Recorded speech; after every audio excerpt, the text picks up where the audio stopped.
Uncle Dwayne, I understand you've been to several countries in your deployments. How many countries have you been to? I've visited 27 different countries, in fact, but been deployed to probably most every country in the Middle East and in Africa, North Africa anyway. So, like I mentioned earlier, one of the my first deployments was coming right out of training. First time I landed on an aircraft, our airplane was being deployed into a hostile fire zone. So, You've been to quite a few of those, correct? I have. Can you tell us a little bit about that? Yeah, I sure can. Yeah, I recall a deployment I made shortly after I got to fifth grade, and we one of the things we were doing was going to use a show of force, and I got to see firsthand the awesomeness of a Marine Expeditionary Unit, and how striking it can be, especially to an adversary when they see a Marine Expeditionary Unit coming onto their coast. We were on a mission that we were using a show of force, where we had a Marine Expeditionary Unit come on into the country, and of course that worked well. They decided to move on away from the area that we were wanting them to move away from. What did the show of force look like? Can you explain it a little bit? Well, it's almost like you're looking out across the ocean and you don't see anything, and then all of a sudden it's like a swarm is coming towards you, and you know, and within just a matter of minutes, you've got, you know, hundreds of Marines, you know, coming onto the beachhead, and you know, they when they say hit the beach, that is exactly what they do. I have a joke that I generally like to tell my Marine buddies, and I'll tell you, one of the if we were going to be supported by any unit, you know, we'd want to have the Marines. You know, they're our brothers as well, of course, you know, and when they got your back, you know that when you need them, they're going to be there. So I have a lot of respect for them, especially since I've spent a little bit of time on some ships myself, you know, different deployments. One in particular was, I was on the USS Bella Wood, and we moved our vehicles out there to the Bella Wood on an LCAV. It's a barge-like type boat that they used to move equipment back out to the ships. But we launched off of the Bella Wood into Somalia on the LCAV. It's the hovercraft, you know, that was pretty awesome. And first time, of course, being on one of those. But I got to experience how the Marines live on the ship. It's kind of funny, a funny story about, you know, getting on, coming to the Bella Wood. In the Navy, there's a big separation in the rank. In Special Forces, you know, there's little separation in their rank. We're all a team on Special Forces A team, and we're all, you know, kind of housed together, you know. So we have an officer on the team, you know, he's the captain, team leader, and then, you know, and we have a warrant officer, and then the rest of the team is enlisted, senior enlisted personnel. And the Navy wanted to separate the Sergeant First Class and Master Sergeants into their senior berthing area. The Staff Sergeants, and well, we only had, you know, some Staff Sergeants, but Staff Sergeants they wanted to put into a lower enlisted berthing area, And then the officers, they wanted to move them to a officer berthing area. And, you know, true to Special Forces fashion, our captain was like, no, that's not going to happen. We're going to be, you know, berthing together. So they made a area for us to be able to you know, live together, sleep together for the couple of weeks we were on the Wood, as well as we ate in the same mess, because in the Navy they have different mess halls for the different rank structures. I don't think that I necessarily agree with that, but what's good for one leader should be good for his men, in my opinion. But that's the Navy. That's the way they operate. So God bless them. But we did stay together. Of course, we were preparing for, you know, to go into a combat zone, and so we had a lot of preparation, a lot of planning, a lot of things that we had to do. So we got to stay together there on the Wood. But those Marines, I'm gonna tell you, they go stir crazy. They had a little gym area set up where they were, you know, working out. And, any opportunity that they got to be able to get off that ship, you know, just like the shore force we was talking about, that they loving it. So them hitting the beach, yeah, they're loving it. They'll do anything to get off that ship, I'm sure. I remember prior to going into Somalia, though, I think I told you about this story, is we had to do a comm check. We was doing some making sure that our radios and all was going to be able to talk to the ship. So we went into on a helicopter, went into Kenya, and we flew over the little Kenyan wildlife refuge area there, and flew into an old landing strip. It was an old grassy landing strip. It was grown up, but I mean it was still would be usable if it needed to be, and that's where we landed at. And so we were going to be there for the day, doing some communication checks, making sure everything was working well. And as soon as the helicopter took off, and it was, you know, maybe 20 of us there. As soon as the helicopter took off, it was like the woods around us just kind of, the natives evolved out of the woods, it looked like. I mean, we looked out there, they were in the trees, they were all around us. We were surrounded by the local villagers. But it was something straight out of National Geographic that you can only imagine. You look out there and there's people holding, you know, big sticks and, you know, like spears, like, and you know, all in the trees, and the natives just, you know, curious, and they knew a helicopter just landed there. And, yeah, that was pretty exciting to watch that and experience that. But then the helicopter came back a few hours later, and we flew back out to the ship. And a few days later, we launched off the Wood on that hovercraft into Somalia. And that, of course, was an experience all in itself. So I got to spend a couple of months there in Somalia during the summertime.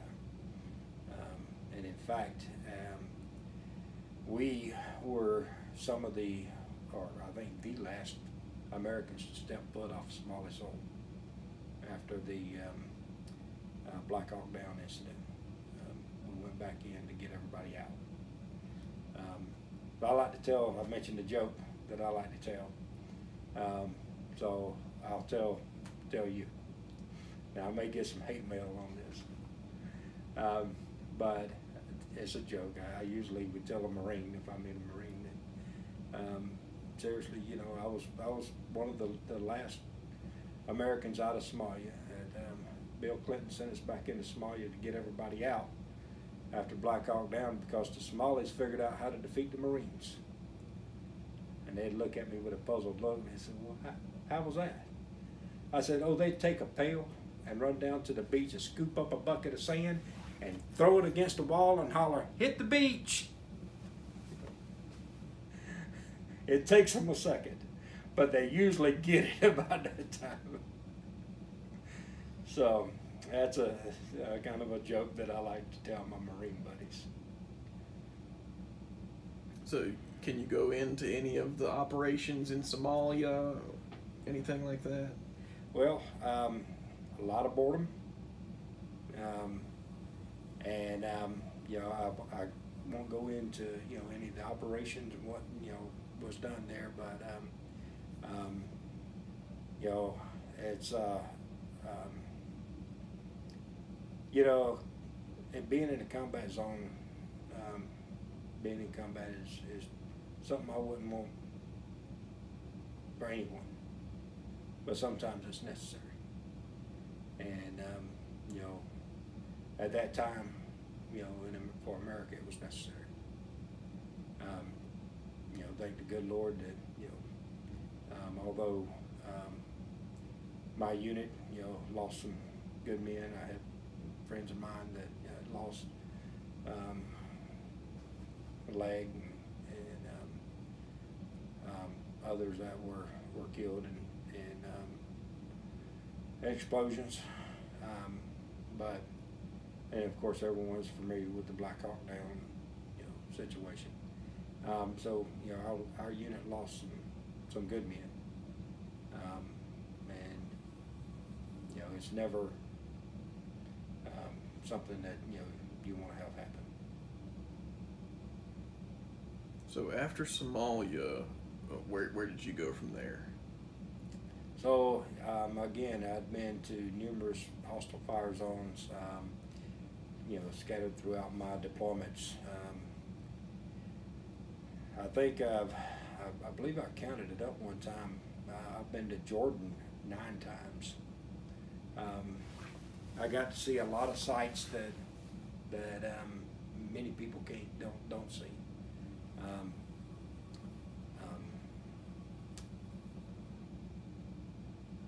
I've been to, of course, the as we call it, the stands. I've been to a number of those countries at various times. Tajikistan, Uzbekistan, Kyrgyzstan, and you know, like I said, I've been to, I think, about every country in the Middle East, save for Israel. I've been to many countries in Egypt. I've been there a couple different times. Many countries in Africa. I've been to Egypt a couple different times, 3 times in fact. I got to go inside the Great Pyramids. I got to, you know, walk down the streets, and since I was trained in Egyptian Arabic, I could speak that dialect a lot better than modern standard. So I felt more comfortable speaking Arabic in Egypt. My teacher was Egyptian, so the dialect is a little bit different. So I got to, you know, walk down the streets of Cairo, Egypt. You know, going into the souks, as they call them, is the little marketplace. You know, you can buy, you know, gold, silver, all kinds of stuff in there, and of course, you know, I have some trinkets and things and bought some stuff there. Of course, like I said, got to visit the pyramids and put my hand on the Sphinx. Was a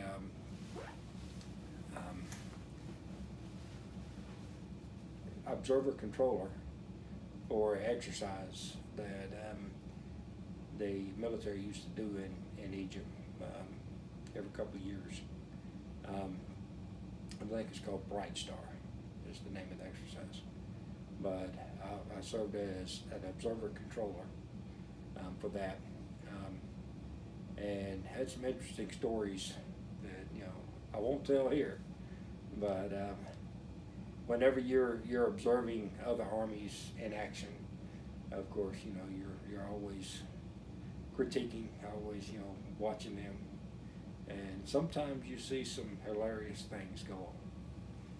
Sometimes you see some things that make you say, just what in the world were they thinking? So there's a few stories like that. But overall, you know, I think that, you know, in my travels, I've been able to see places, Petra for one.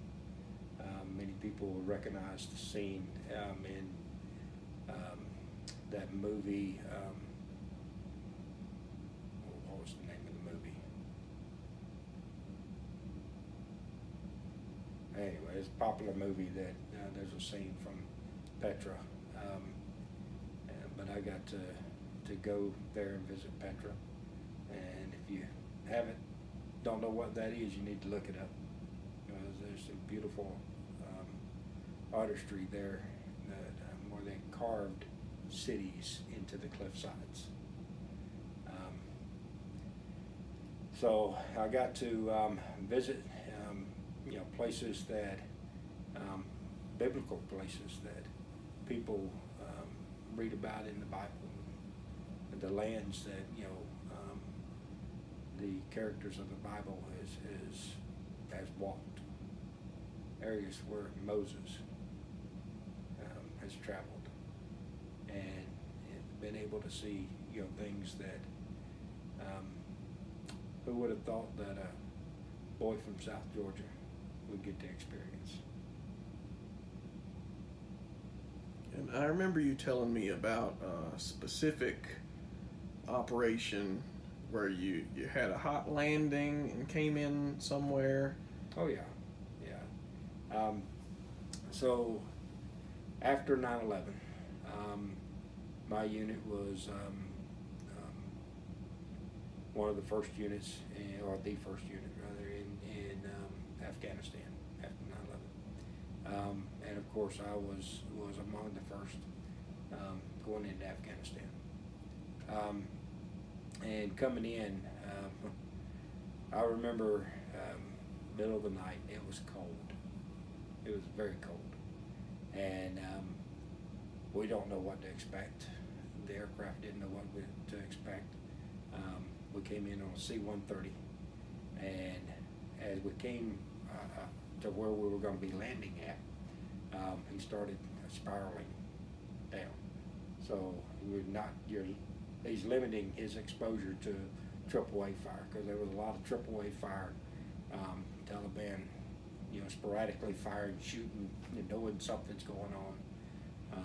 A lot of times it's probably just pray and spray, you know, type. But anyway, we had a lot of AAA fire, so the aircraft's doing a spiral down and landed on the on an old runway, and of course everything was in complete blackout. And we had some equipment on the aircraft that we pushed off the aircraft, and some vehicles that we were getting off the aircraft. But the aircraft, it was a hot landing. It was the aircraft kept the engines at throttle and was just holding the brakes and slowly moving down the runway as we was pushing the equipment off and getting the vehicles off and slowly moving down. And then the aircraft, as soon as the last one of us stepped off, the aircraft released the brakes, letting the ramp up, and was back up in the air. And we didn't realize just how much AAA fire was going on as we were inside the aircraft until after that aircraft got back in the air. We were concerned at one point in time that we may be doing a emergency rescue mission for the aircraft. They were receiving a lot of AAA fire, and so we're in the middle of the a combat zone. We've got good guys over here, bad guys over here, and every once in a while we'd get some shots from the bad guy side, I guess, trying to lure us into exposing ourselves, shooting back or something. Fortunately we're not that stupid. So we waiting for you know, a continued, you know, operation. But yeah, it was a cold, uncomfortable feeling as we were waiting there to link up. So, but again, it's, you know, things that you experience that who would have thought that a boy from South Georgia, you know, could be experiencing such a wide array of things from being part of that history-making operation. So where did you go from there after that? So, again, I was, you know, assigned for almost 20 years consecutively to 5th Special Forces Group. So I did a number of jobs at 5th Group, served in a number of capacities. But I always stayed at 5th Group throughout my career. After I, you know, finished basic AIT and airborne, went to Special Forces Assessment and Selection course, and then Special Forces training at Fort Bragg. My time was there at 5th Group at Fort Campbell. So it was one mission after another, one deployment after another. It was never a boring time. If we wasn't going on a deployment, we wasn't training, we met in a school somewhere, you know, training. But it was a very exciting, fast-paced, and I don't think I'd change it. And I understand you did some counter-narcotics work. Yeah, we, well, as part of JTF 6. JTF 6 is a program that uses military personnel to assist the local law enforcement and border patrol agents along the border. We were doing a lot of different stuff, assisting sheriff departments in, you know, looking for marijuana fields, watching areas, particular areas, looking for, you know, narcotic trafficking and things like that. And of course, you know, we would report what we saw to local law enforcement or the border patrol and let them deal with whatever they wanted to deal with. But we got the opportunity to be able to do a lot of other training that we wanted to do. At the same time, we spent about 3 months out with JTF 6 helping them. At the same time, they were helping us. It was a good partnership. How did you get from point A to point B with JTF 6? Oh, that was they provided us with vehicles. We had rental vehicles that we'd use. When we had equipment that we needed to carry with, you know, even carry some in a U-Haul. We had a U-Haul that we'd carry some from one place to another. It was always had the assets to be able to do whatever mission we were given. And if you were pulled over, what would happen? Well, we had we called it a get out of jail free card, but it was a card that was explaining to whoever, if we got pulled over, explaining to them that we were authorized to be carrying our weapons and the equipment that we were carrying, and for that we were on that particular mission, and for them not to detain us, not to keep us from continuing on with the job that we were doing. Were you ever pulled over? Did you ever experience that? No, we never got pulled over. Well, do you have anything else you'd like to add? Any more stories? Well, I'm sure if I thought for just a moment, we could sit here for probably a couple of days telling stories. But, you know, it was a great career. spending my time, especially in the special operations community. I would highly recommend anyone who thinks that they have what it takes to be a Green Beret. Never know until you try it. You know, if that's something that's in a young man's heart and their mind, they'll never be satisfied with themselves until they know if they have what it takes to be able to serve among America's best. Well, I have a couple quick questions here for you before we end it. How did you cope with being away from your family while you were away? Well, being a Christian, one of the things that I always did, I always carried a Bible with me. It was always in my rucksack. I had a little small New Testament that I would carry in my rucksack, but I had a little bit bigger Bible that I would carry with me on deployments. So I always would rely on my faith. And, you know, knowing that you know, you had the prayers of your family is always encouraging. When we were able to receive, you know, cards, letters, gifts, you know, care packages, stuff like that, that was always a big plus. And it was very appreciated. I remember when I was in Iraq that care packages would come in from kids from schools and things, and you know, we would get a care package occasionally, and they would have a letter in there from that kid.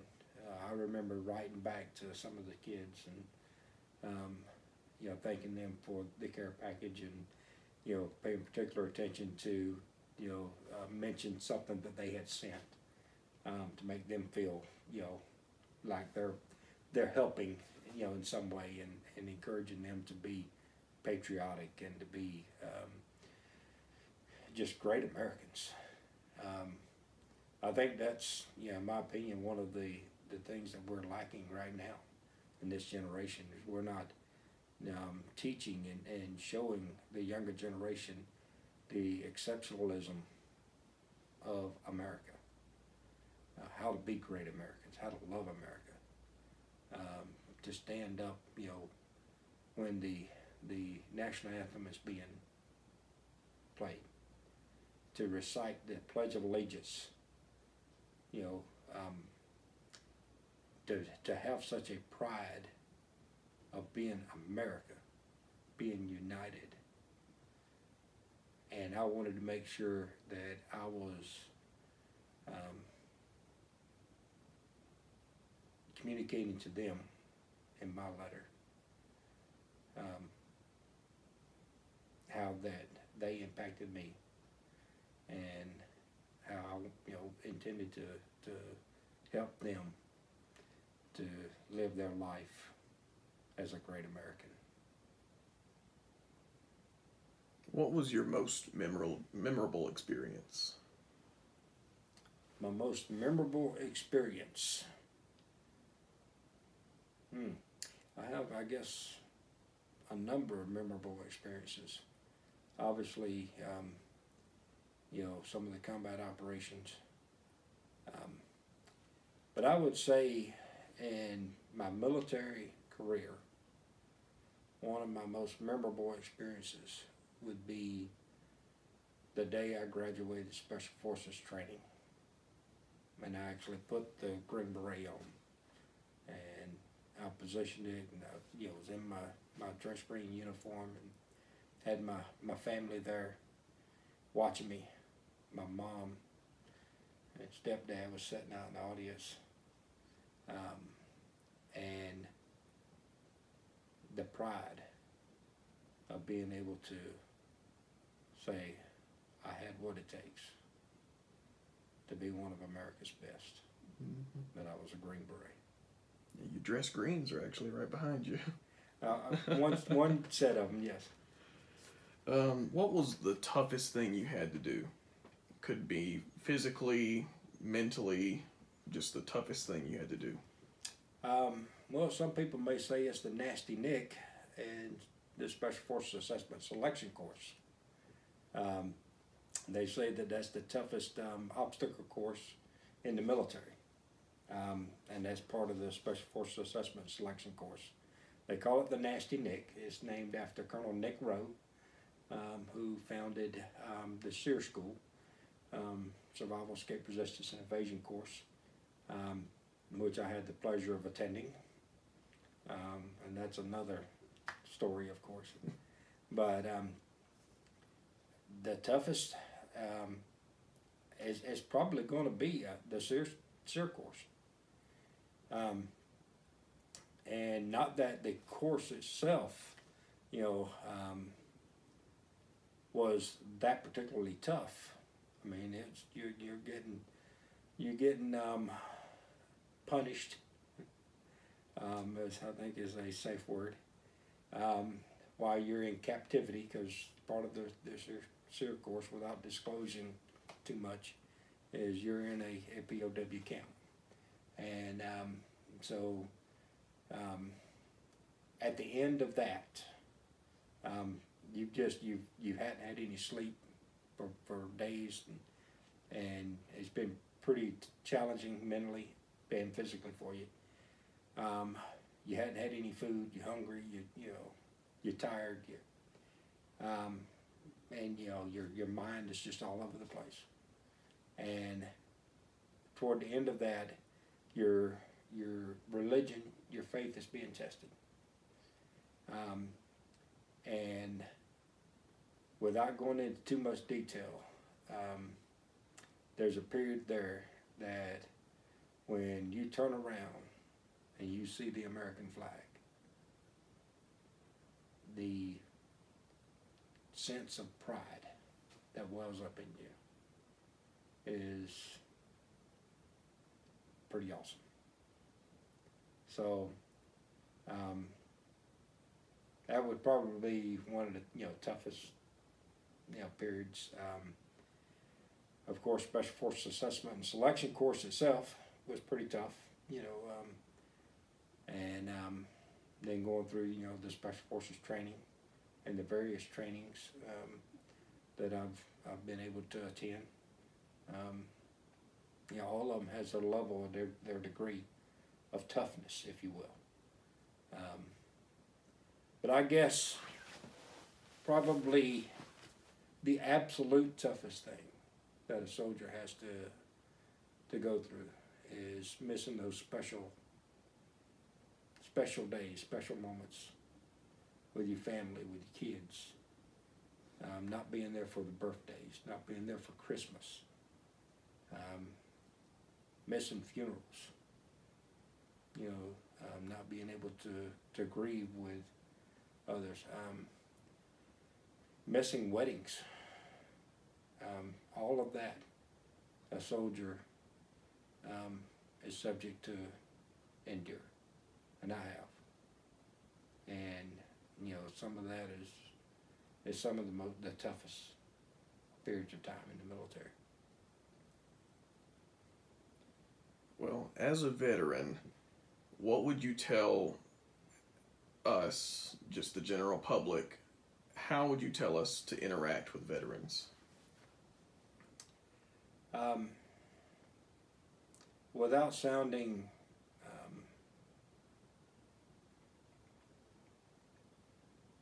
I don't know, expected, I would encourage, myself being retired as well, but I would encourage anyone not in the military to uphold the military personnel with the highest degree of respect, thanking them for their service.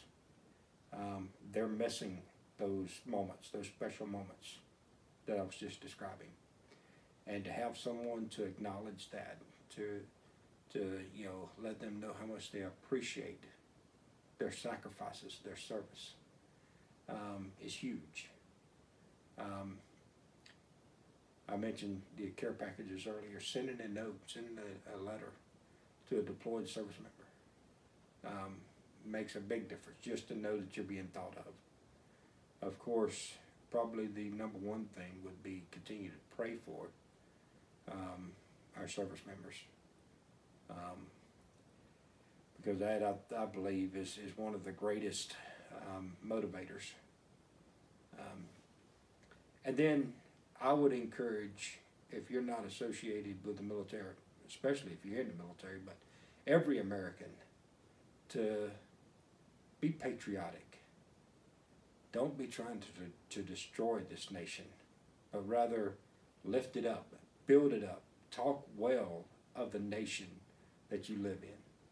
Speak good of your fellow man. Love one another as Christ loves us. Forgive others as Christ forgives. And to live your life every day to where when we see each other again in the afterlife, in my case in heaven, that you will have lived your life to where all of the veterans that gave their life can look at you and say, it was worth it. That would be my advice.